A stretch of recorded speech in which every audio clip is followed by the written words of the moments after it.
आमे जो कथा कहू आसचु गोटे एफएक्यू ना एभली नाटक चली।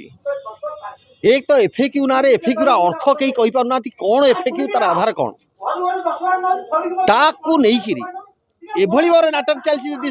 जदि मॉइस्चर 17% 14% नहीं गला सेठी 4 केजी 3 केजी फेरबे जदि कौटी गोटे डिस्कलर 1% अधिक होगा माटी गोटे 1% अधा होगा 5 केजी कटिज।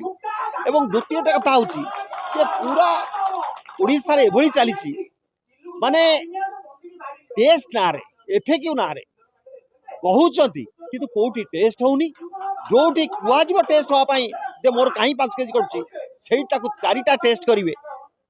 चाहे आरएमसी टेस्ट कर एनालाइजर मेसीन वर्स कहीं टेस्ट करेंगे टेस्ट कर एमती करदे जे तो 1% 0.5% कम बस 5 केजी काट 5 केजी काट माने जिले में डिसाइड होगा 5 केजी काट मंडी में डिसाइड होगा जिले में डिसाइड होगा ये कौन कहीं होती आज दाबी या एफएक्यू ना नाटक छाड़ी ये कटनी छटनी बंद करंतु चाषी की बंचार राह खोली दिंतु यही कथा कलेक्टर को कहू आसचु।